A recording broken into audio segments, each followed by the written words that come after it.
சட்னி அரைக்க போகிறோன்னா பொட்டுக்கடலை சட்னி. ஃபஸ்ட்டு பொட்டுக்கடலையை போட்டுக்கலாம். நெக்ஸ்ட்டு நம்ம என்ன போட போகிறோம்?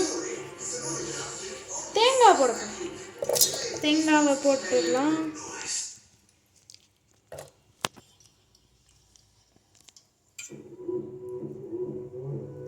தேங்காவை போட்டாச்சு.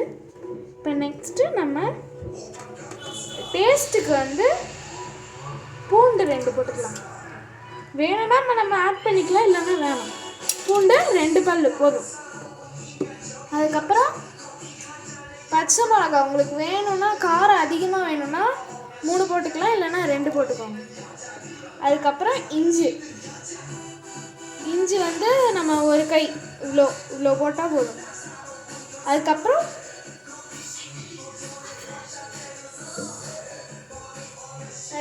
வந்து உப்பு சும்மா கொஞ்சோண்டு சேர்த்துக்கணும்.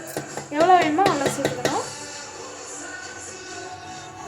இப்போ நம்ம வந்து ஒரு கிளாஸ், ஒவ்வொரு கிளாஸாக வந்து ஊற்றிக்கலாம் தண்ணி.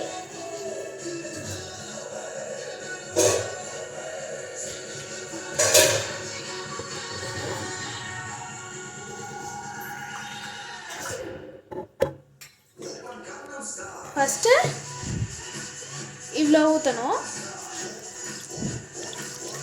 ஒரு கிளாஸில் இவ்வளோ ஊற்றிருக்கேன். நெக்ஸ்ட்டு இதை அரைக்கணும். இப்போ நமக்கு வந்து கொஞ்சம் கெட்டியாக இருக்குது. அப்போனா நம்ம இன்னும் ஒரு கிளாஸ் தண்ணி ஊற்றணும். நம்ம வந்து இன்னும் ஒரு 1/2 கிளாஸ் மேலே ஊற்றிக்கலாம். அதுக்கப்புறம் இன்னும் கொஞ்சம் இதுவாகட்டும். இப்போ வந்து நமக்கு தேவையான அளவுக்கு வந்துடுச்சு.